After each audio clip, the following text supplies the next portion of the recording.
Magandang araw sa ating lahat, mga kapatid, mga kababayan, at sa lahat ng tumatayo at nakipag-isa sa unang araw ng ating laban, ang Transparency for a Better Democracy. Tapos na ang day 1 at grabe, ibang klaseng lakas, tapang at puso ang ipinakita natin ngayong araw.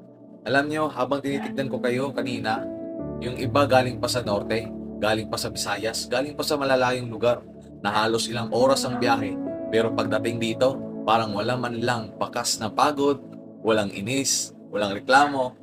Alam niyo anong meron? Ngiti, tapang at paninindigan. May mga dumating diretso galing sa trabaho. Halos hindi pa nakakain.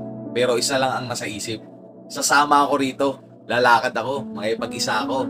Kasi para to sa tama. Para to sa kinabukasan. At alam niyo kung ano ang nakaka-inspire?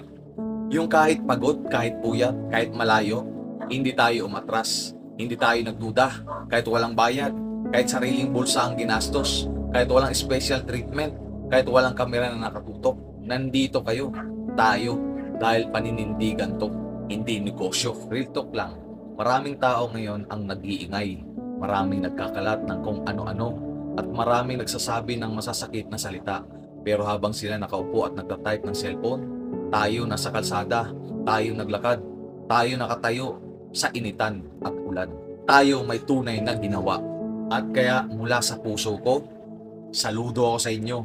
Hindi biro ang one day, buong araw, buong lakas, buong emosyon. Pero tignan nyo ang mukha ng bawat kapatid dito. Walang kahit katiting na pagsuko. Ang meron, mas lalong lumakas ang loob. Kasi ang laban natin hindi tungkol sa ingay, hindi tungkol sa kulay, hindi tungkol sa sino ang sikat, hindi tungkol sa kung sino ang malakas. Ang laban natin ay simple. Transparency, katotohanan, pagiging tama, pagiging totoo, demokratiko ang bansa. Hindi tayo nandito para magpasikat. Hindi tayo nandito para makipag-away. Hindi tayo nandito para mapagsikat sa social media. Nandito tayo para ipakita na pag may mali, may tumatayo, may nagsasalita, may lumalaban. Alam nyo, sa panahon ngayon, napakadaling manahimik. Napakadaling sumunod na lang. Napakadaling pumikit at sabihin, wala na akong pakialam.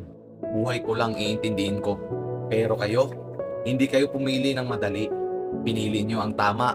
At yun ang kaibahan natin sa iba. Kaya ngayon tapos na ang day 1, tanong ko sa inyo, ano ang nararamdaman nyo? Pagod ba? Siguro konti. Pero mas nangingibabaw yung pride, yung katuwaan, yung pakiramdam na may ginawa kang makabuluhan. Kasi hindi lahat kayang tumayo, hindi lahat kayang magsalita, hindi lahat kayang lumaban.